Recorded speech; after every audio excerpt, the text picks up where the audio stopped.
அருட்பெருஞ்சோதி அருட்பெருஞ்சோதி தனிப்பெரும் கருணை அருட்பெருஞ்சோதி.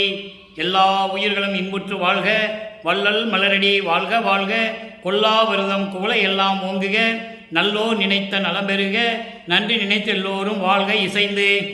உலக மக்களே, அறிவார்ந்த அன்பர்களே, ஆண்மநேய ஒருமைப்பாடுடைய அன்பர்களே, வல்லப்பம நம கல்லிய திருவற்பாவில் 3ஆம் திருமுறையில் பதிகம் 11 குறி ஆராய்ச்சி என்ற தலைப்பில் இருக்கின்ற பாடலுடைய விளக்கங்களை பார்த்து கொண்டிருக்கிறோம்.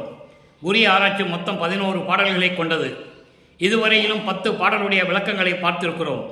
ஒவ்வொரு பாடலிலும் ஒவ்வொரு விதமாக பொருள்பட நமக்கு அருளியிருக்கிறார்கள். நம்மளையெல்லாம் படைத்து காத்து கொண்டிருக்கின்ற இறைவன் வல்லற்பமானவர்கள். இன்று 11வது பாடலுடைய விளக்கத்தை பார்க்க போகிறோம். இறுதி பாடல். இந்த பாடலை பார்ப்பதற்கு முன்னால் ஒரு சிறிய முன்னுரை. ஒவ்வொரு பாடலுக்கும் முன்னால் ஒரு முன்னுரையை சொல்ல வேண்டிய கட்டாயம் இருக்கிறது. காரணம், சமயங்களும் மதங்களும் மார்க்கங்களும் சூழ்ந்திருந்த காலகட்டங்களில் வல்லப்பெருமானவர்கள் தனது தந்தை அருட்பெருஞ்சோதி ஆண்டவரால் வருவிக்க உற்றார். சமரச சுத்த சன்மார்க்கத்தை மக்களிடம் பரப்புவதற்காகவும் மக்களை எல்லாம் சுத்த சன்மார்க்கத்தில் சேர்த்து இந்த உலக மக்களெல்லாம் இன்பமாக வாழ வேண்டும் என்பதற்காகவும் ஒரு தாயின் வழியாக இந்த மண்ணுலைக்கு வருவிக்க உற்றவர் நம்மளை எல்லாம் படைத்து காத்து கொண்டிருக்கின்ற இறைவன் வல்லப்பெருமானவர்கள். இந்த பாடலில் வல்லப்பெருமானவர்கள் இந்த மண்ணுலைக்கு வருவிக்க உற்று 8 ஆண்டுகள் வரையிலும் தான் யார் என்று தெரியாத நிலையில் இருந்து கொண்டிருந்தார். மறைப்பு நிலை இருக்கிறது. காரணம், அருட்பெருஞ்சாண்டவர் திருவிளையாடல் செய்கிறார். மகனை வைத்து திருவிளையாடல் செய்து கொண்டிருக்கிறார். அப்போ 9வது ஆண்டில் மகனை ஆட்கொண்ட பிறகு நமது பிள்ளை பெருமானவர்களுக்கு இந்த மண்ணுலைக்கு வருவிக்க உற்றோம் என்ற நிலை மட்டும் தெரிகிறது. மற்ற நிலை எதுவும் அவருக்கு தெரியாது. அந்த காலகட்டங்களில் சமயங்களும் மதங்களும் மார்க்கங்களும் சூழ்ந்திருந்த காலகட்டங்களில் திருவொற்றியூரில் இருக்கின்ற தியாகராஜ பெருமானை இறைவன் என்று நினைத்து கொண்டு அங்கே சென்று கொண்டிருக்கிறார். அப்போ அந்த இறைவனை பார்க்கும் பொழுது காட்சி கொடுக்கிறார், மறைந்து விடுகிறார். அப்போ அருட்பெருஞ்சோதி ஆண்டவர் யாருன்னு வள்ளல் பெருமானுக்கு தெரியாது. நல்லா புரிஞ்சுக்கணும் நீங்கள். அதுக்கப்புறம் தெருவழியாக ஓடுகிறார். மகனை பார்த்தவுடனே தெருவழியை நின்று கொண்டிருக்கிறார். இவரை பார்த்தவுடனே தெருவழியாக ஓடுகிறார். நாரையையும் கிளிகளையும் தூதி அனுப்பி எந்த பயனும் இல்லை. இப்படியெல்லாம் இருக்கும்போது இறைவன் தன்னை பார்க்க வருவாரா வரமாட்டாரா என்ற ஒரு ஐயப்பாடு ஏற்படுகிறது நமது பிள்ளை பெருமானவர்களுக்கு. இறைவன் திருவிளையாடல் செய்து கொண்டிருக்கிறார். அப்போ இவர் குறி கேட்பதற்காக ஒரு குறத்தி பெண்ணிடம் குறி கேட்பதற்காக செல்கிறார். அந்த நிலையை தான் இப்போ நம்ம பார்த்து கொண்டிருக்கிறோம்.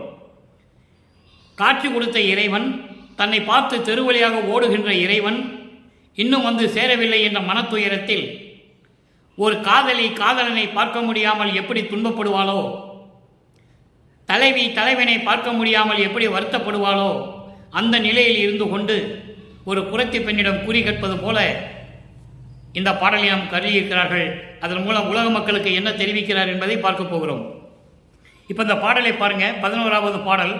இந்த பாடலுடைய விளக்கத்தை பார்த்த பிறகு இந்த 11வது பாடலுடைய விளக்கத்தினுடைய முடிவான விளக்கம், சுத்த சன்மார்க்கத்தை பெற்ற பிறகு 6ஆம் திருமுறையிலே எந்தெந்த பதிகத்திலே 11வது பாடல் இருக்கிறது என்பதை நாம் பார்க்க போகிறோம். முதல்ல பாடலை கவனிங்க. 11வது பாடல் குறி ஆராய்ச்சி, பதிகம் 11, 3ஆம் திருமுறை. அரவக் கலலார் கரும் களத்தார் அஞ்சை களத்தார் அரி பிரம்மர் பரவப்படுவார். அரி பிரம்மர் பரவப்படுவார். திருவொற்றியூர் பதியில் அமர்ந்தார் பாசுபதர். இரவு வருமுன் வருவாரோ என்னை அணைதற்கு இசைவாரோ. இரவு வருவதற்கு முன் வருவாரோ என்னை அணைதற்கு இசைவாரோ. குறவ மணக்கும் குறமடவாய் குறி நீ ஒன்று கூறுவையே என்று ஒரு குறத்தி பெண்ணிடம் குறி கேட்க செல்லுகிறார். இப்போ இந்த பாடலுடைய பதவுரை பாருங்க. அரவ கலலார். அரவம் என்பது பாம்பு. பாம்புகளை கழுத்திலே அணிந்து கொண்ட இறைவன். கருங்கலத்தார். கருங்கலத்தார் என்பது நீலகண்டர் என்று பொருள். நீலகண்டம் என்பது பார்க்கடலே அமுதத்தை கடையும் போது பாம்பு அந்த அமுதத்திலே விஷத்தை கக்குகிறது. ஒன்றும் தெரியாத நிலையில் என்ன செய்வதென்று தெரியாமல் இருந்துகொண்ட தேவர்கள் திகைத்துக் கொண்டிருக்கிறார்கள். என்ன செய்வதென்று தெரியவில்லை, பாம்பு விஷத்தை கக்கிவிட்டதே என்று. அப்போ இறைவன் அந்த அமுதத்தை உண்டு அந்த விஷத்தை கழுத்திலே நிறுத்திக் கொள்ளுகிறார். அதான் நீலகண்டர் என்று சொல்லுகிறார்.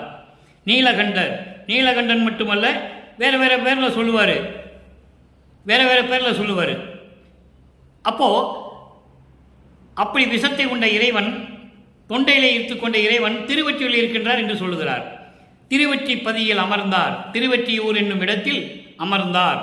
பாசுபதர், பாசுபதர் என்பது பரபாசு என்ற ஒரு ஆயுதத்தை உடையவன்.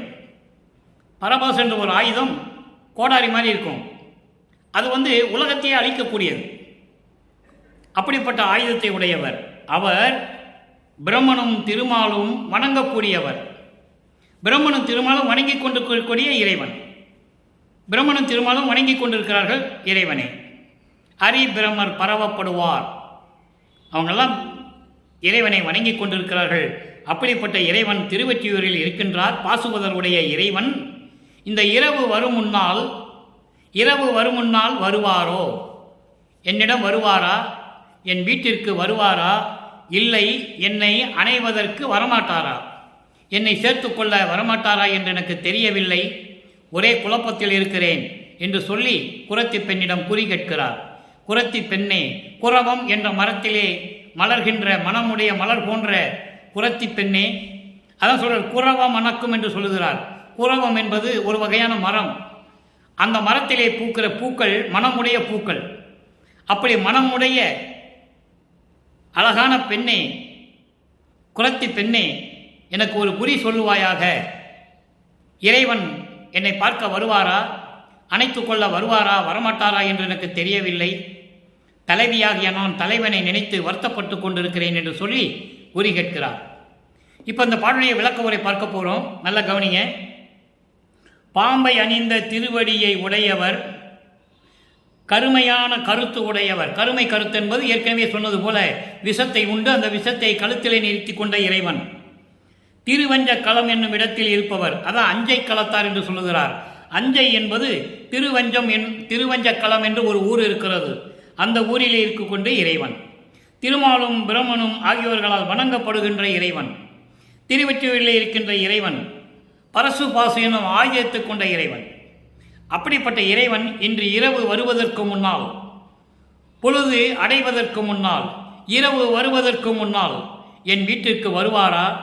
என்னை அணைத்து கொள்ள வருவாரா? வரமாட்டாரா என்று எனக்கு தெரியவில்லை. மலர் போன்று மணந்து கொண்டிருக்கின்ற, மனம் வீசிக்கொண்டிருக்கின்ற குறத்தி பெண்ணே, நீ எனக்கு குறி சொல்லுவாயாக. உண்மையை உள்ளபடி, உள்ளதை உள்ளபடி எனக்கு சொல்லுவாயாக என்று சொல்லி இந்த பாடலை நமக்கு அருளியிருக்கிறார்கள். அவருடைய மனநிலை அப்படி இருக்கிறது. இறைவனால் வருவிக்க உற்று எந்த விதமான ஒரு பலனும் இல்லாமல் அலைந்து கொண்டிருக்கிறார். இறைவன் காட்சி கொடுக்கிறார், பேசுவதில்லை, மறைந்து விடுகிறார். தெருவழியாக ஓடுகிறார் தியாகராஜ பெருமான். இப்படிப்பட்ட சூழ்நிலையில் அவருடைய மனநிலையை உலக மக்களுக்கு தெரியப்படுத்துகிறார். இதன் மூலம் உலக மக்களுக்கு தெரியப்படுத்த மைய கருத்து என்னவென்றால், உலக மக்களே, நான் ஒரு தாயின் வழியாக இந்த மண்ணுலைக்கு வருவிக்க உற்று நான் யார் என்று தெரியாத நிலையில் இருந்தபோது 9வது ஆண்டிலே என்னை இறைவன் ஆட்கொண்ட பிறகு நான் வருவிக்க உற்றவன் என்ற நிலை மட்டும் நான் அறிந்து கொண்டேன். அதன் பிறகு எந்த நிலையும் எனக்கு தெரியவில்லை. திருவொற்றியூரிலே இறைவனை பார்ப்பதற்காக சொல்லும்போது காட்சி கொடுத்து மறைந்து விடுகிறார். என்னை பார்த்து தெருவழியாக ஓடுகிறார். நாரையையும் கிளிகளையும் தூதி அனுப்பியும் எந்த பலனும் இல்லை. எனது மனநிலை அந்த மாதிரி இருக்கிறது. மனம் துன்பப்படுகிறது. ஒரு தலைவி தலைவனை காண முடியாமல் எப்படி வருத்தப்படுவாளோ, மனைவி கணவனை காண முடியாமல் கலந்து கொள்ள முடியாமல் எப்படி வேதனைப்படுவாளோ, அந்த நிலையில் நான் இருந்து கொண்டிருக்கிறேன் என்று சொல்லி உலக மக்களுக்கு தெரிவிக்கிறார். குறத்தி பெண்ணிடம் குறி கேட்பது போல உலக மக்களுக்கு தெரிவிக்கிறார். அவருடைய மனநிலையை தெரிவிக்கிறார். இப்போ நிலைகள் மாறுகிறது. சுத்த சன்மார்க்கத்தை பெற்றுக்கொள்கிறார். அப்போ சுத்த சன்மார்க்கத்தை பெற்றுக்கொண்ட பிறகு அவருடைய நிலை என்ன என்பதை பார்ப்பதற்கு முன்னால் அரி பிரம்மர் பரவப்படுவார் என்று சொல்லுகிறார். அரி என்பது திருமால், பிரம்மனும் வணங்கக்கூடிய இறைவன் என்று சொல்லுகிறார். சுத்த சன்மார்க்கத்தை பெற்ற பிறகு இதே திருமாலும் பிரம்மனும் என்னை வணங்குகிறார்கள் என்று சொல்லுவார். நல்லா கவனிக்கணும் நீங்க. அப்ப அவர் எப்படி கடவுள் நிலையில் இருக்கார் என்பதை இந்த உலக மக்களுக்கு தெரியப்படுத்துகிறார். வெளியே யாரும் சொல்லலை, சொன்னதான மக்களுக்கு தெரியும். அங்கே சமயங்களிலும் மதங்களிலும் மார்க்கங்களில் இருக்கும்போது என்ன சொல்லுகிறார்? திருமாலும் பிரம்மனும் வணங்கக்கூடிய இறைவன் திருவொற்றியூரில் இருக்கின்றான் என்று சொல்லுவார். சுத்த சன்மார்க்கத்தை பெற்ற பிறகு அதே பிரம்மனும் திருமாலும் என்னை வணங்குகிறார்கள் என்று சொல்லுவார். அதுக்கான விளக்கங்கள் பின்னாலே இருக்கிறது, நான் கொடுக்க காத்திருக்கிறேன். பாடலெல்லாம் இருக்கு, யாரும் மறுக்க முடியாது. அப்போது அரங்கலார் அரவக்கலார் கருங்கலத்தார் அஞ்சை களத்தார் அறிந்திரமர் பரவப்படுவார். இந்த நிலைக்கு சுத்த சன்மார்க்கத்தை பெற்ற பிறகு இறைவனுடைய நிலை என்ன? இவர் எப்படியெல்லாம் அருளை பெற்றுக்கொண்டார்? பிரம்மனும் திருமாலும் மற்ற தேவர்கள் எல்லாம் எப்படி வள்ளல் பெருமானை வந்து வணங்குகிறார்கள்? என்ன சொல்லி வணங்குகிறார்கள்? இப்படியெல்லாம் இருக்கு. விளக்கம் வரும்போது உங்களுக்கு தெரியும். அப்போ திருவொற்றியில் இருக்கின்ற இறைவன் என்று சொல்லுவார். இரண்டாவது நிலை திருவொற்றியில் இருக்கின்ற இறைவன் சொல்லுவார். சுத்த சன்மார்க்கத்தை பெற்ற பிறகு வடலூரிலே சத்தியஞான சபையில் இருக்கின்ற இறைவன் என்று சொல்லுவார். வேறுபாடை நீங்கள் நல்லா கவனிக்கணும். பாசுவதர் பரபாசு என்ற ஆயுதத்தை உடையவர் என்று சொல்லுவார். இங்கே அருப்பெருஞ்சோதி கையில் எந்த ஆயுதமும் கிடையாது. ஜோதி வடிவிலே இருக்கின்ற இறைவன், உருவமே கிடையாது. உருவமும் அருவமுமாக இருக்கக்கூடியவர், உருவகப்படுத்த முடியாதவரை.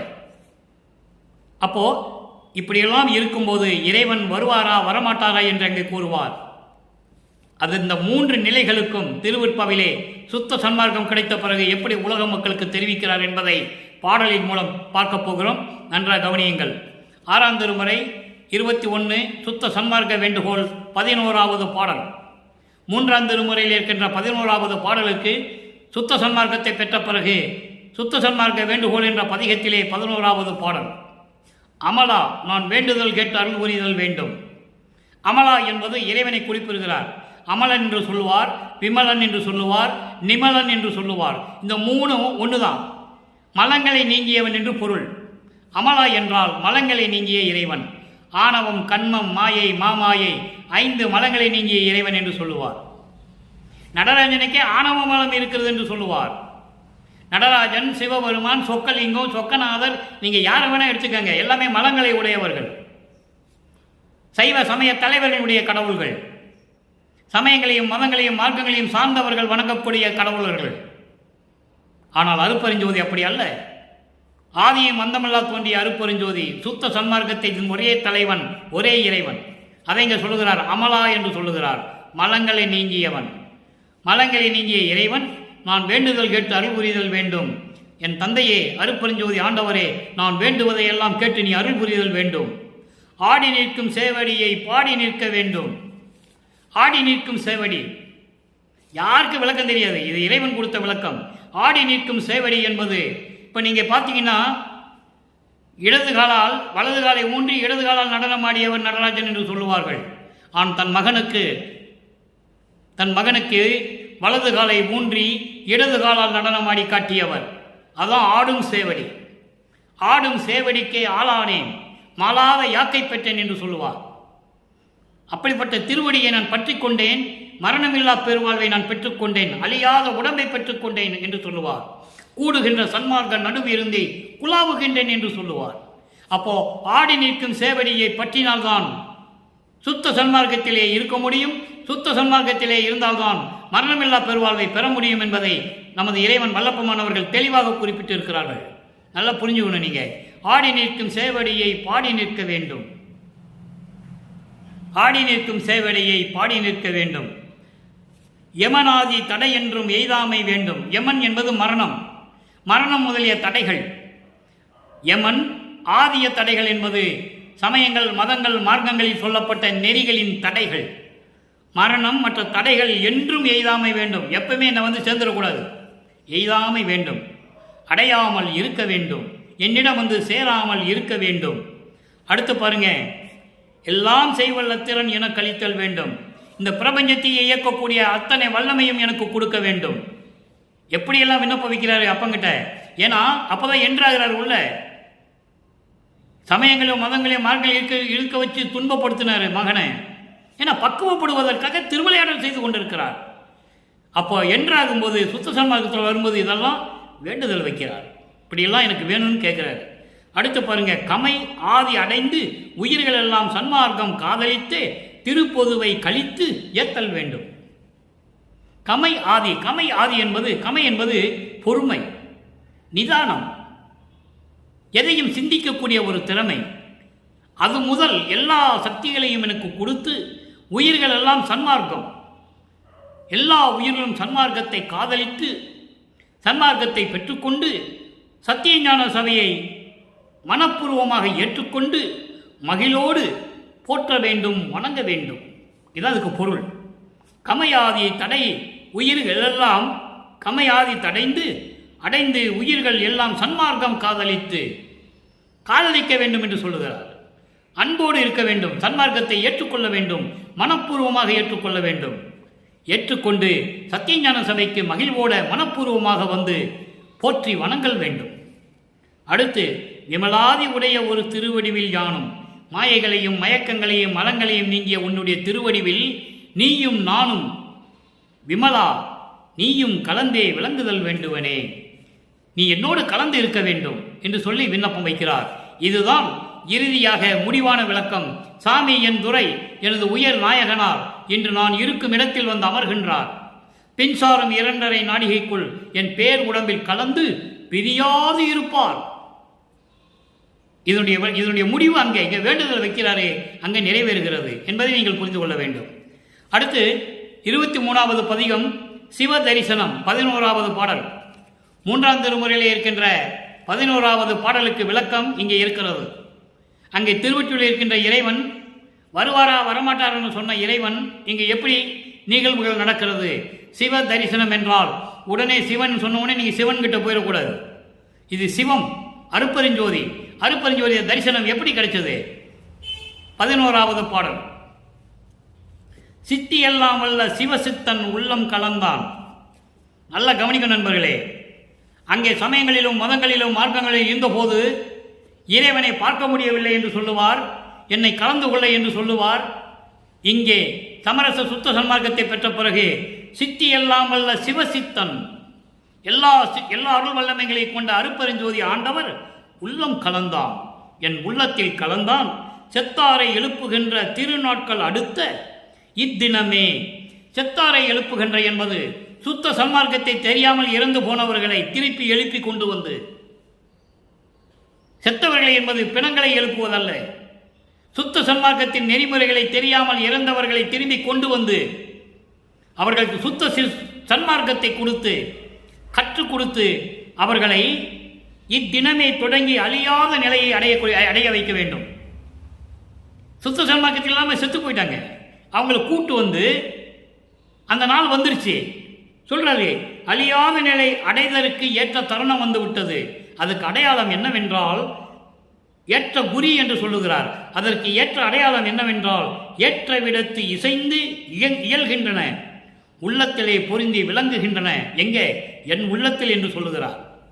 செத்தவரை எழுப்பணும், அவங்களை கொண்டு வந்து சுத்த சன்மார்க்கத்தை சொல்லிக் கொடுக்கணும், மீண்டும் அவங்க சாகக்கூடாது.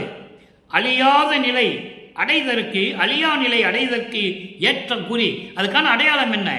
என் உள்ளத்தில் விளங்கி கொண்டிருக்கின்றன, என் உள்ளத்திலே பொருந்தி விளங்கி கொண்டிருக்கின்றன. நான் சொல்லுவதெல்லாம் சத்தியம், நாம் சத்தியமே சத்தியமே சொல்லுகின்றேன் என்று சொல்லுகிறார். ஒரு இறைவன் மக்களை பார்த்து சத்தியம் செய்வது எவ்வளவு பெரிய விஷயம் பாருங்க. ஏனென்றால் அந்த நிலையில் அறியாமையில் இருந்து கொண்டிருக்கிறார்கள் உலக மக்கள் என்பதை இங்கே விளக்கி காட்டுகிறார் நமது இறைவன் வல்லற்பெருமானவர்கள். சத்தியம் பண்ணாவது ஏற்றுக்குவானே என்று சொல்லி சத்தியம் செய்கிறார்.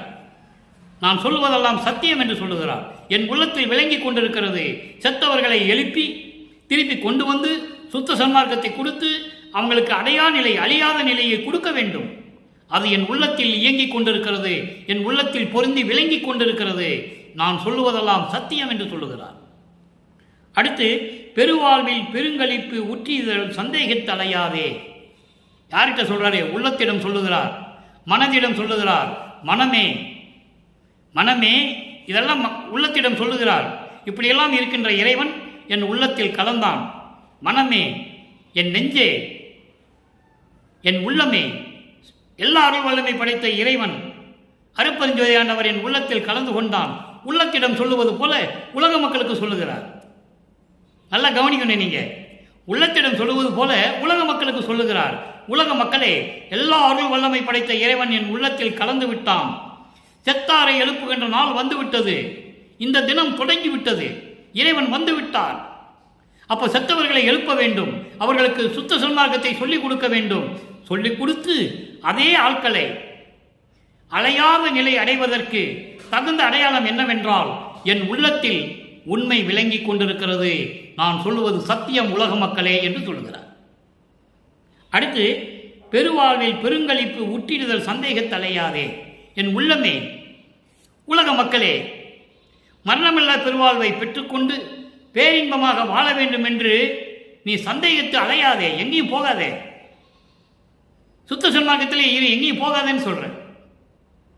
அப்போ சந்தேகத்தினால் உலக மக்கள் திரிந்து கொண்டிருக்கிறார்கள், அலைந்து கொண்டிருக்கிறார்கள். அப்படி அலைய வேண்டாம் என்று சொல்லுகிறார். சுத்த சன்மார்க்கத்துக்கு வந்து விட்டால் உலக மக்களை நீங்கள் அலைய தேவையில்லை என்று சொல்லி உள்ளத்திடம் சொல்லுவது போல சொல்லுகிறார். எனது உள்ளமே, நீ அங்கேயும் இங்கேயும் அலையாத. ஏன்னா மனம் ஒரு குரங்கு என்று சொல்லுவார். மனம் ஒரு இடத்தை விட்டு தாவி சென்று கொண்டே இருக்கும், அதை கட்டுப்படுத்த வேண்டும் என்று சொல்லுவார். அதை உள்ளத்திடம் சொல்லுகிறார். உள்ளத்திடம் சொல்லுவது போல உலக மக்களுக்கு சொல்லுகிறார். அங்கே இங்கே அலையாதீங்க உலக மக்களே, சுத்த சன்மார்க்கத்தில் இருங்கள், உங்களுக்கு மரணமில்லா பெருவாழ்வு உண்டு என்று சொல்லுகிறார். நீ சந்தேகப்படாதே. எப்படி மரணமில்லா பெருவாழ்வு வாங்கி நம்ம பேரின்பமாய் இருக்கலாமே என்று நீ சந்தேகப்படாதே என்று சொல்லுகிறார். சந்தேகத்து அலையாதே, உள்ளத்திடம் சொல்லுவது போல உலக மக்களிடம் சொல்லுகிறார். அடுத்து, சாற்றிய என் மொழியை, நான் சொன்ன இந்த உண்மையை, இந்த வார்த்தையை நித்திய வான்மொழி என்று நினைத்து மகிழ்ந்து இருப்பாயாக. உள்ளத்திடம் சொல்லுகிறார். உள்ளமே, நீ சந்தேகத்தை அலையாதே. உலக மக்களை நீ சந்தேகத்தை நீங்கள் எல்லாம் அலைய வேண்டாம். நான் சொன்னதெல்லாம் உண்மை, சத்தியம். இப்படி சொன்ன என்னுடைய மொழியை, என்னுடைய சத்தியத்தை அழியாத உயர்ந்த வான்மொழி, அழியாத மொழி என்று, அழியாத வார்த்தை, அழியாத உண்மை என்று நீங்கள் நினைத்து மகிழ்ந்து இருப்பீர்களாக. நெஞ்சே நீ அஞ்சேல், உள்ளஞ்சேல் அஞ்சலே. மனமே நீ அஞ்சாதே, உள்ளமே நீ அஞ்சாதே, அஞ்சாதே அஞ்சாதே என்று சொல்லுவது போல உலக மக்களுக்கு சொல்லுகிறார். உலக மக்களே, நீங்கள்லாம் அஞ்சாதீர்கள், பயப்பட வேண்டாம். இறைவன் வந்துவிட்டார், நான் உங்களிடம் இருக்கிறேன். சுத்த சன்மார்க்கத்தை பெற்றுக்கொள்ளுங்கள், உங்களுக்கு மரணமில்லா பெருவாழ்வு உண்டு. இறைவன் என் உள்ளத்தில் கலந்து கொண்டான், அவன் சொன்ன உண்மையை உங்களிடம் சத்தியம் செய்கிறேன். எவ்வளவு அற்புதமான விளக்கம் பாருங்க. யார் சொன்னது? இந்த பிரபஞ்சம் தோன்றிய காலத்திலிருந்தே எந்த முனிவனும் எந்த ரிஷியும் சொன்னதில்லை. யாரும் சொன்னதில்லை, தெரியாது, சொல்ல தெரியாது. அவங்களுக்கு அந்த தகுதி இல்லை என்பதை வல்லப்பெருமான் தெளிவாக கூறுகிறார். இறைவனுடைய அருளை சிறிதளவு பெற்றுக்கொண்டு இந்த வையகத்துக்கும் வானகத்துக்கும் மனம் போனபடி திரிந்தவர்கள் என்று சொல்லுகிறார். விளையாட நின்ற சிறு பிள்ளை கூட்டம் என்று சொல்லுவார். விளையாட கூட தெரியாத நம்ம பிள்ளைங்க இருக்காங்கல்ல, அவங்க மாதிரி இருக்கிறாங்கன்னு சொல்றார். தேனை சாப்பிடாம மோந்து பார்த்துட்டே இனிப்பா இருக்குன்னு சொல்றவங்க மாதிரி அந்த நிலையில் இருந்து கொண்டிருக்கிறார்கள் என்பதை தான் இங்கே குறிப்பிடுகிறார். எனவே உலக மக்களே, அஞ்ச வேண்டாம், பயப்பட வேண்டாம். நேராக சுத்த சன்மார்க்கத்துக்கு வாருங்கள், உங்களுக்கு மரணமில்லா பெருவாழ்வு உண்டு, பேரின்பம் உண்டு. தெளிவாக சொல்றார், பேரின்பம் உண்டு என்று சொல்லி இந்த பாடலை அருளியிருக்கிறார்கள். அடுத்து, சரி, இதெல்லாம் நடந்துருச்சு, இறைவன்கிட்ட அருளை பெறணும். அந்த அருளனுடைய விளக்கம் என்ன? இறைவனுடைய விளக்கம் என்ன? எப்படியெல்லாம் அருளை பெற்றுக்கொண்டார்? 37வது பதிகம் அருள் விளக்க மாலை 21வது பாடல். 3ஆம் திருமுறையிலே சமயங்களும் மதங்களும் மார்க்கங்களும் சார்ந்திருந்த காலகட்டங்களில் இறைவனுடைய திருவிளையாடலினால் மறைக்கப்பட்டு அதிலே இருந்து கொண்டு துன்பப்பட்டு மனம் துயரப்பட்டு வருந்திய நமது பிள்ளை பெருமான் அவர்கள் சுத்த சன்மார்க்கத்தை பெற்ற பிறகு அருள் விளக்க மாலையிலே கூறுகிறார் 21வது பாடலிலே, நான் என்றும் தான் என்றும் நாடாத நிலையில். நல்ல கவனிக்க நண்பர்களே, நான் என்றும் தான் என்றும் நாடாத நிலையில். நீயும் நானும் வேற வேற கிடையாது. அப்படிப்பட்ட விரும்பாத நிலையில் ஞான வடிவாய் விளங்கும் வான நடு நிலையே. ஞான தேகத்தோடு சிவஞான வெளியிலே விளங்கிக் கொண்டிருக்கின்ற இறைவனே, 16வது நிலை கடவுள் நிலை அறிந்த அம்மையமாதல், ஏம சித்தி, சாகா கல்வி, தத்துவங்களை நிகரம் செய்தல், கடவுள் நிலை அறிந்த அம்மையமாதல். வல்லப்பெருமானவர்கள் சுத்த சன்மார்க்கத்தை பெறுவதற்கு முன்னால், ஒரு சில ஆண்டுகளுக்கு முன்னால், அதாவது 33வது ஆண்டில், வல்லப்பெருமானுக்கு வயது கிடையாது. அவர் வயது இல்லாமல் இருக்கின்ற அவர் இறைவனுக்கு ஏது வயது சொல்ல மறந்துட்டாங்க மக்கள்கிட்ட. முருகனுக்கு வயசு சொன்னாங்களா? பிள்ளையாருக்கு வயசு சொன்னாங்களா? திருமாலுக்கு பிரம்மனுக்கு சொன்னாங்களா? யாராவது சொல்லல. அப்புறம் வல்லப்பெருமான் மட்டும் ஏன் சொன்னாங்க? அறியாமை, தெரியாது அவங்களுக்கு. வல்லப்பெருமான் யாருன்னே யாருக்கும் தெரியாது. வல்லப்பெருமானுக்கு வயது இல்லை. அவர் ஒவ்வொரு யுகத்திலும் இருந்தவர் என்று திருவருட்பாவிலே கூறுகிறார். யாராலையும் மறுக்க முடியாது. திருவருட்பாவிலே ஆதாரங்கள் உண்டு. இறைவனே சொன்ன ஆதாரம், மனிதன் சொன்னதில்லை, யாரோ சொல்லி யாரோ எழுதியதில்லை. இறைவனாகவே இருந்து கொண்டு அருட்பாவை எழுதியவர் நமது வளர்ப்புமானவர்கள் என்பதை இங்கே பதிவு செய்ய கடமைப்பட்டிருக்கிறேன். அப்போ நான் என்றும் தான் என்றும் நீயும் நானும் வேறு இல்லை மகனே என்ற ஒரு நிலையில் இருந்து கொண்டு, ஞான தேகத்தோடு இருந்து கொண்டு, ஞான விளைவிலே 16வது நிலையில் இருந்து கொண்டிருக்கின்ற இறைவன், அப்படிப்பட்ட இறைவனே முதல்ல ஏமசித்தி வாங்கிக்கிறாரு. அப்போதான் அண்டங்களுக்கு போயிட்டு வருவார். அதுக்கப்புறம் தான் சுத்த சன்மார்க்கத்தை வாங்குறாரு. சுத்த சன்மார்க்கத்தை பெற்ற பிறகு சாகா கல்வி அவருக்கு கிடைக்குது. அதுக்கு பிறகு இந்த தத்துவங்களை கடக்கிறாரு. அருட்பெருஞ்சோதி அட்டகத்தில் சொல்லுவார், தத்துவங்களை தனித்தனியாக கடந்தேன், தத்துவாதீன மேலில் சித்தியில் முழுதும் தெரிந்தேன், அவை மேல் சிவநிலை தெரிந்திட சென்றேன். அப்படி ஒரு நொடிக்குள்ள அண்டங்களுக்கு போறவர் அவரு. அவரை என்ன சொன்னாங்க, இங்க இருப்பாரு மறைஞ்சு போயிடுவாரு, இங்க இருப்பாரு ஓடி போயிடுவாரு, மறைஞ்சு போயிடுவாரு, ஓடி போயிடுவாரு, மறைஞ்சு போயிடுவாருன்னு சொல்லி அவரை கடவுள் நிலையை சொல்லவே இல்லை மக்கள்கிட்ட. அதானே உண்மை, யாரும் மறுக்க முடியாது. இல்லை, அவர் அண்டங்களுக்கு சென்று கொண்டிருப்பவர், அட்டகத்திலே சொல்லுவார். அப்போ ஏமசித்தியை பெற்ற பிறகு, சாகா கல்வியை பெற்ற பிறகு தத்துவங்களை கடக்கிறாரு. தத்துவங்களை கடக்கும் போதே அந்தங்களை ஆட்டோமேட்டிக்காக கடந்துருவாரு, தானா கடந்துருவாரு. அதுக்கு பிறகு சரியை கிளை யோகம் ஏற்கனவே சமயங்கள் இருக்கும்போது இவருக்கு தெரியாமையே அவர் கடந்துட்டாரு.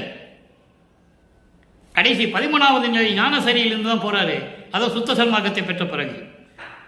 அப்படி நிலையில் இருக்கின்ற இறைவனே ஊன் என்றும் உயிர் என்றும் குறியாமே, இந்த உடம்பு உள்ளம் உயிர் என்று நினைக்காமல் முழுதும் ஒரு வடிவமான திருவடிவம் உவந்து அளித்த பதியே.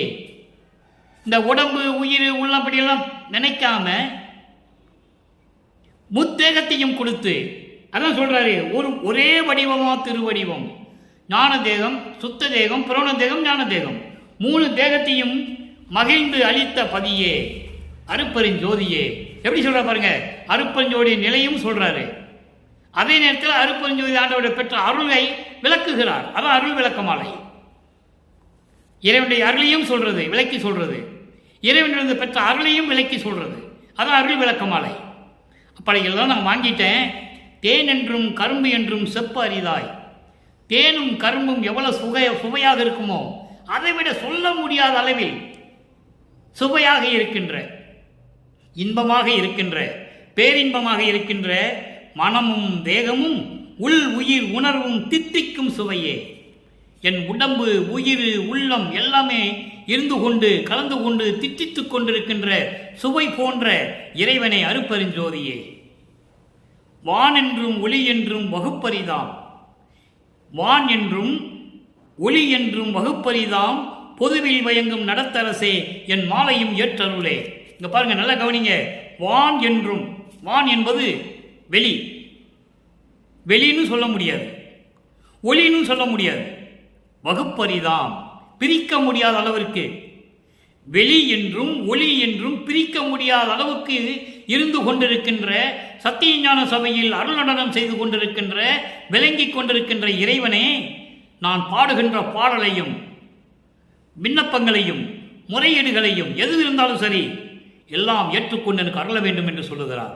அப்போ வெளியென்று எதுவும் தெரியாது, வெளியும் ஒளியும் பிரிக்க முடியாது எப்படியோ அதுபோல பிரபஞ்சம் முழுவதும் ஒளி வீசிக்கொண்டு பரிபூரணமாக விளங்கி கொண்டிருக்கின்ற இறைவன் அருட்பெருஞ்சோதி என்று சொல்லுகிறார். அப்படிப்பட்ட இறைவனிடம் நான் முத்தேகத்தையும் பெற்றுக்கொண்டேன், எல்லாரையும் பெற்றுக்கொண்டேன் என்று தெளிவாக நமக்கு அருளியிருக்கிறார்கள். 3ஆம் திருமுறைக்கு 11வது பாடலுடைய முடிவான விளக்கம் இது. அங்கே எதுவுமே அருள் பட முடியல, இறைவனை பார்க்க முடியல, வரல இல்லை. ஏன்னா அங்கே அருட்பெருஞ்சாண்டவர் திருவிளையாடல் செய்து கொண்டிருக்கிறார். யாரும் பக்கமே வரமாட்டாங்க. நடராஜன் சரி, சிவபெருமான் சரி, தியாகரன் சரி, யாரும் வரமாட்டாங்க. ஏன்னா இது பெரிய இடத்து சமாச்சாரம், பெரிய இடத்து சமாச்சாரம் இல்லை இது. அதனால் யாரும் வரமாட்டாங்க. அந்த நிலையில் இருந்து கொண்டிருக்கிறார் வல்லப்பெருமானவர்கள். அடுத்து பாருங்க, 54வது பதிகம் அருள் ஆறாமுத பேரு. எல்லா அருளையும் பெற்ற பிறகு அதனுடைய பாக்கியம் எப்படி இருக்கும்? இறைவன்கிட்ட எல்லா அருளையும் பெற்றாச்சு, அப்போ அந்த பாக்கியத்தை சொல்லணும்ல. 11வது பாடல், 3ஆம் திருமுறையில் இருக்கின்ற 11வது பாடலுக்கு இத்தனை 11வது பாடலிலே விளக்கம் இருக்கிறது. ஆறமுத எப்படி சொல்றாரு? அருள் ஆறாமுது பவனே. பவனே, பவனே என்றால் உலகத்தை ஆளும் இறைவனே. பவன் என்றால் உலகம், உலகத்தை ஆளக்கூடிய இறைவனே, உலகத்தை ஆளக்கூடிய இறைவனே. வெம் பவநோய்தனை தீர்க்கும் பரஞ்சுடரே. வெம் பவநோய், கொடிய இந்த பிறப்பு இறப்புன்னு இருக்கிறதே, அந்த நோய்களை தீர்க்கக்கூடிய பரஞ்சுடரே, அருப்பெருஞ்சோதியே. அப்போ சன்மார்க்கத்துக்கு வந்தால் பிறப்பு இறப்பு இல்லை, இறைவனுடைய திருவடி என்பதை இங்கே தெளிவாக குறிப்பிட்டிருக்கிறார்கள். அதை நீங்கள் நல்லா புரிஞ்சுக்கணும். அடுத்து சிவமே.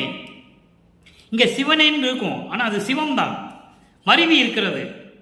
மே நேவா மருவி இருக்கிறது, அவ்வளோதான்.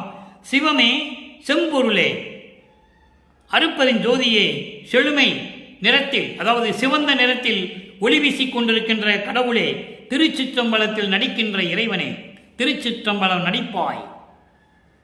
தவம் நேயர் பெருவார் தம்மை தாங்கி. தவநேயம் பெருவார் தம்மை தாங்கி என்பது உயிர் இரக்கம் உள்ள ஜீவகாரிய ஒழுக்கத்தில் இருக்கின்ற அன்பர்களை தாங்கி அருள் செய்ய வல்ல இறைவன், அருள் செய்ய வல்லவனே. அவங்களுக்கு தான் அருள் கிடைக்கும்னு சொல்றாரு. அப்போ உயிர் இரக்கம் என்பது சுத்த சன்மார்க்கத்தில் இருந்தால் தான் இருக்கும். ஜீவகாரிய ஒழுக்கம் என்பது சுத்த சன்மார்க்கத்தில் இருந்துதான் இருக்கும். அப்படி என்றால் சுத்த சன்மார்க்கத்தை இருக்கின்ற அன்பர்களுக்கு, சுத்த சன்மார்க்கத்தில் இருக்கின்ற அன்பர்களுக்கு, அதான் இதுக்கு பொருள். சமயங்களையும் மதங்களையும் மார்க்கங்களையும் விட்டுவிட்டு அதனுடைய நெறிகளை எல்லாம் முற்றிலுமாக துறந்து புலையும் கொலையும் தவிர்த்து உயிர் மேல் இரக்கம் கொண்டு ஜீவகாரிய ஒழுக்கத்தில் இருந்து கொண்டு இந்திரிய ஒழுக்கம், கர்ண ஒழுக்கம், ஜீவ ஒழுக்கம், ஆன்ம ஒழுக்கம் என்ற ஒழுக்கங்களிலே இருந்து கொண்டு இருக்கின்ற அன்பர்களை தாங்கி, அந்த தாங்கின்ற வார்த்தையை எப்படி சொல்றார் பாருங்க. அன்பர்களை கட்டி அணைத்து ஒதுக்கி விடாமல் அருள் செய்கின்ற, எல்லாம் படைத்த அருள் வல்லமை படைத்த வல்லவனே, வல்லவனே தந்தனையே, எனக்கு தந்து விட்டாயே. எது தந்து விட்டார்? அருள் ஆரமுதம் தந்தனையே, அருள் ஆரமுதம் தந்தனையே. அருள் ஆரமுதம் என்பது எல்லா இதுவும், அதாவது புத்தகத்தை கொடுத்தது, ஏம சித்தியை கொடுத்தது, சாகா கல்வியை கொடுத்தது, தத்துவங்களை கடக்க செய்தது, அந்தங்களை கடக்க செய்தது. அடுத்து அகப்புறம், புறம், புறப்புறம், இது அண்டங்களிலும் உண்டு, பிண்டங்களிலும் உண்டு. எல்லா அருள் அமுதத்தையும் கொடுத்த இறைவனே தந்தனையே, அருள் ஆரமுதம் தந்தனையே. எல்லாத்தையும் கொடுத்துட்டார் மகனுக்கு. அழகா சொல்லுவார், எனக்கே என்று கொடுத்து விட்டாயே என்று சொல்லுவார். எனக்கே என்ற வார்த்தையை பல இடங்களில் சொல்லுவார். அரியும் பிரம்மனும் துருவி நிற்க எனக்கே அடிமுடிகள் காட்டுவித்து அடிமை கொண்ட பதியை என்று சொல்லுவார். அரியும் பிரம்மனும் இறைவனை வணங்கக்கூடியவர்கள். அதே அரியும் பிரம்மனும் சமரச சுத்த சன்மார்க்கத்தை பெற்ற பிறகு, வல்லப்பெருமானவர்கள் இறைவன் ஆன பிறகு, அதே அரியும் பிரம்மனும் வல்லப்பெருமானை வணங்குகிறார்கள். பாடலை நல்லா கவனிங்க. வாலி என்று என்னை மால் அயன் ஆதியோர் வந்து அருட்பேர் ஆளி என்று துதித்து ஏத்த புரிந்தாய். இந்த அளவுக்கு என்னை மேலே வச்சுட்டேன்னு அவங்க அப்பாட்ட சொல்றாரு.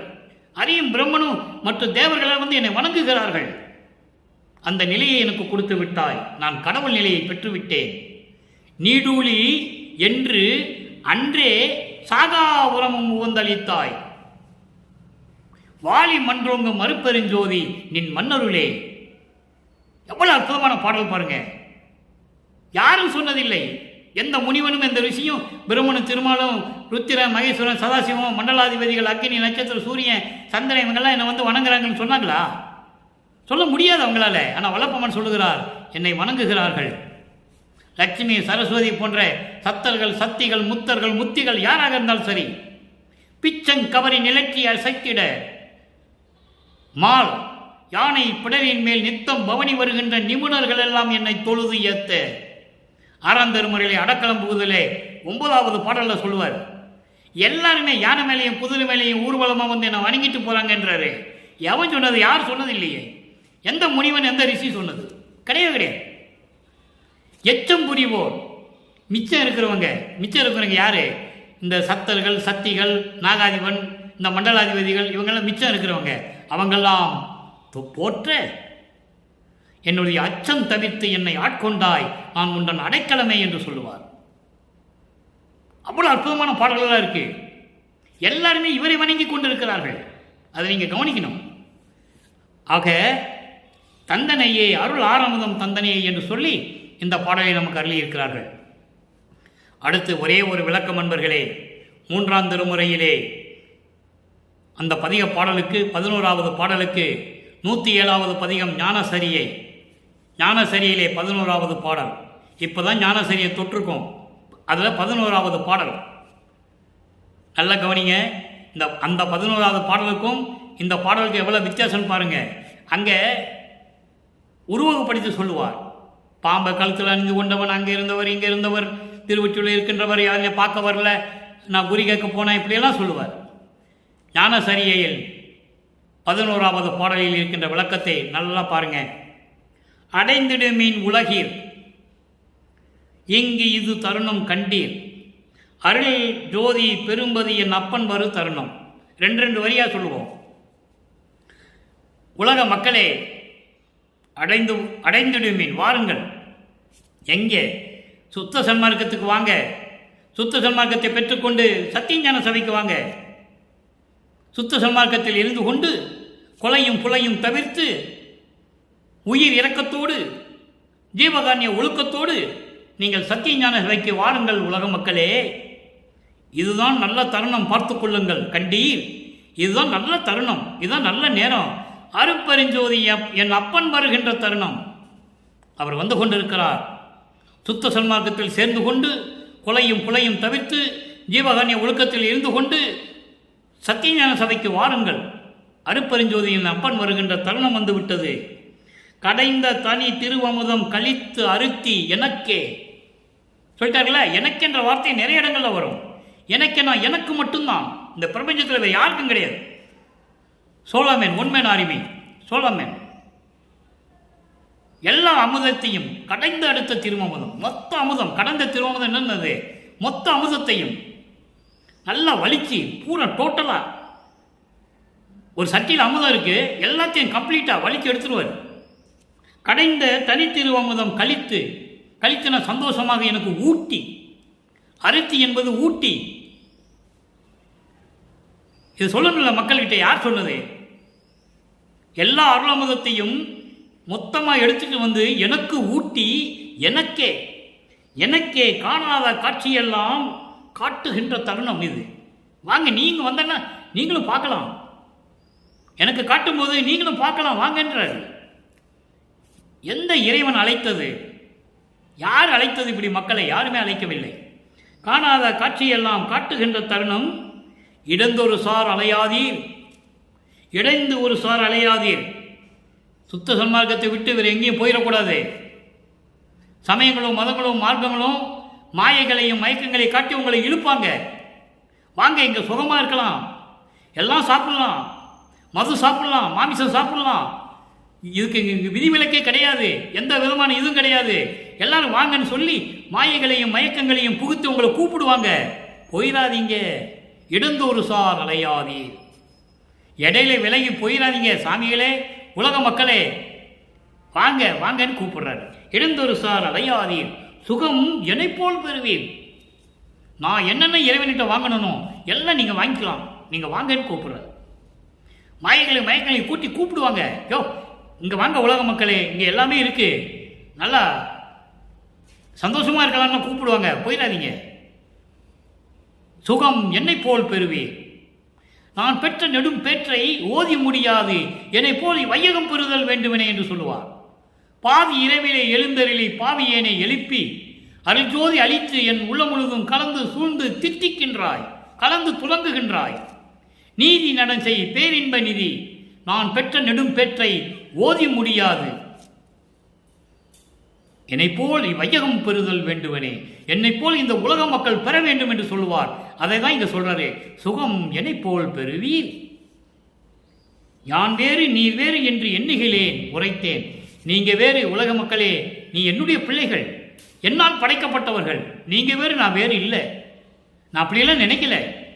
நான் சத்தியமாக சொல்லுகிறேன் உரைத்தேன். ஞான் வேறு நீர் வேறு என்று எண்ணுகிறேன். நான் படைத்த பிள்ளைகள் அல்லவா நீங்கள்? உங்களை எப்படி நான் வேறு விதமாக நினைப்பேன்? நான் வேறு நீ வேறு என்று நான் நினைக்கவில்லை. சத்தியமாக சொல்லுகிறேன், நீங்கள் வாருங்கள் என்று சொல்லுகிறார். அடுத்து பாருங்க. உடைந்த சமய குழி, எப்படி சொல்றார் பாருங்க, உடைந்த சமயப்புலி என்று சொல்லுகிறார், பாதாள சாக்கடை என்று சொல்லுகிறார். அந்த சமயப்புலியில் விழுந்துட்டா எப்படி வர்றது? விழாம பார்த்துக்கணும். உடைந்த சமயப்புலி நின்று எழுந்து உணர்வின் அழியா ஒரு நெறியாம் சன்மார்க்க திருநெறி பெற்று வந்தேன். சன்மார்க்க திருநெறி நீங்க வாங்கிட்டீங்கன்னா நீங்க தெரிந்து கொள்ளுவீர்கள், சமயம் என்பது ஒரு சாக்கடை, உடைந்த பாதாள குழி என்று நீங்கள் நினைத்துக் கொள்ளுவீர்கள். அதுக்குள்ள விழுந்துட்டா ஏற முடியாது. அதான் சொல்றாரு, உடைந்த சமயப்புலி நின்று எழுந்து உணர்வின் அழியா ஒரு நெறியாம் சன்மார்க்க திருநெறி பெற்று வந்தேன். நீங்கள் சன்மார்க்க திருநெறியை பெற்றுக்கொண்டால் அதெல்லாம் நீங்கள் அங்கே போக வேண்டிய அவசியம் இல்லை, அந்த புலியெல்லாம் நீங்கள் விழ முடியாது, விழமாட்டீங்க என்று சொல்லுகிறார். இதை தான் கொடிப்பாட்டிலே ஒன்று சொல்லுவார், வெறிக்கும் சமய புலியில் விளைந்தேன், தன்னை விழாத வகை மறித்து ஒரு பேரறிவு அளித்த வள்ளல் கொடி என்று சொல்லுவார். ஏன்னா இவர் சமயங்களிலும் மதங்களிலும் மார்க்கங்களிலும் இருக்கும்போது அந்த சமயப்புலி வெறுக்கும் சமயப்புலி என்று சொல்லுகிறார். துன்பங்களையும் துயரங்களையும் மாயைகளையும் மயக்கங்களையும் தரக்கூடிய அந்த சமயங்களிலும் மதங்களிலும் மார்க்கங்களிலும் நெறிகளிலே பற்றி கொண்டு அங்கே நான் விழ நினைச்சேன். தன்னை விழாத வகை மறித்து என்னை தடுத்து நிறுத்தி மறித்து ஒரு பேரறிவு அளித்த வள்ளல் கொடி. பேரறிவு என்பது சுத்த சன்மார்க்க அறிவு, சுத்த சன்மார்க்க அளித்த வள்ளல் கொடி என்று சொல்லுவார். அங்கேதான் இங்கு குறிப்பிடுகிறார், உடைந்த சமயப்புலி நின்று எழுந்து உணர்மின். நீங்கள் உணர்ந்து கொண்டீர்களானால் அது ஒரு சமயப்புலி, உடைந்த புலி, பாதாளம், சாக்கடை புலி என்று நீங்கள் நினைத்து கொண்டால், உணர்ந்து கொண்டாலே போதும், நீங்கள் சன்மார்க்கத்தை பெற்றுக்கொள்ளுவீர்கள். சன்மார்க்கத்தை பெற்றுக்கொண்டாலே போதும், நீங்கள் அதை ஒரு சமயப்புலி என்று உணர்ந்து விடுவீர்கள் உலக மக்களை என்று சொல்லி இந்த பாடலில் நமக்கு அருளியிருக்கிறார்கள். எவ்வளவு அற்புதமான விளக்கங்களாக இருக்கின்றன என்பதை நீங்கள் புரிந்து கொள்ள வேண்டும் நண்பர்களே. பன்மார்க்கம் கடந்தேன் என்று சின்னம்படி, 12 மேல் நின்று சின்னம்படி என்று சொல்லுவார். நான் பல மார்க்கங்களை கடந்து வந்து விட்டேன். ஏனென்றால் இறைவனுடைய திருவிளையாடல் அது, இருந்துதான் ஆகணும், காலத்தின் கட்டாயம். அது இருக்க போய் தானே அதை பொய்ன்னு சொன்னாரே, பொய்ன்னு சொன்னாரே. பொறித்த மதம் சமயமெல்லாம் பொய் பொய்யே, அவற்றில் புகுதாதீர், சிவம் ஒன்றே பொருள் என கண்டறிமேன் என்று சொல்லுவார். எங்கே? ஞானசரியிலே. ஞானசரியை படிக்கணும். தீபத்தை ஏற்றி வச்சு, மண்ணகல் விளக்கிலே தீபத்தை ஏற்றி வச்சு முன்னால் உட்கார்ந்துக்கிட்டு ஞானசரியை கண்டிப்பாக படிக்கணும். நீங்கள் திருவெட்பாவை 6 திருமுறையும் படிக்கலாம், தவறு இல்லை. ஆனால் ஞானசரியை கண்டிப்பாக படிக்க வேண்டும். அதுதான் சுத்த சன்மார்க்கம். அங்கதான் எல்லாமே சொல்றாரு, எல்லாத்தையும் பொய்ன்னு சொல்றாரு, உலக மக்கள்கிட்ட எல்லாம் சொல்லுவாரு, என்னத்தை நீங்க வாழ்ந்து கண்டிட்டீங்கன்னு சொல்லுவாரு. அதெல்லாம் விளக்கங்கள் நாளை மறுநாள் ஒவ்வொரு பாடலாக வரும். இப்போ அங்க பார்த்த 11வது பாடலுக்கு, 3ஆம் திருமுறையை பார்த்த 11வது பாடலுக்கு ஞானசரியினுடைய 11வது பாடல் விளக்கம் தான். சுத்த சன்மார்க்கத்தை பெற்றுக்கொண்டால் நீங்கள் வாழ்வில் மேம்படையலாம், மரணமில்லா பெருவலை வாழலாம், இறைவனுடைய திருவடியை காணலாம் என்று வல்லப்பம்மன் அவர்கள் தெளிவாக கூறிவிட்டார்கள். அதையும் முடிந்தளவு இந்த வள்ளலார் ஊழியன் உங்களுக்கு விளக்கத்தை கொடுத்து விட்டேன். எனவே அன்பர்களே, நீங்களும் சுத்த சன்மார்க்கத்தில் இணைந்து கொண்டு புலையும் தவிர்த்து சமயங்கள் மதங்கள் மார்க்கங்கள் நெறிகளை பின்பற்றாமல் சுத்த சன்மார்க்கத்தில் இருந்து கொண்டால் இறைவனுடைய அருளையும் செல்வங்களையும் எல்லாம் பெற்றுக்கொள்ளலாம். நீங்கள் நோயற்ற வாழ்வில் வாழலாம். இறைவனுடைய தயவாலையும் கருணையாலையும் வாழ்த்தி இந்த வள்ளலார் ஊழியன் விடைபெறுகிறேன். மீண்டும் நாளை சந்திப்போம். நன்றி, வணக்கம். அருட்பெருஞ்சோதி அருட்பெருஞ்சோதி, தனிப்பெரும் கருணை அருட்பெருஞ்சோதி.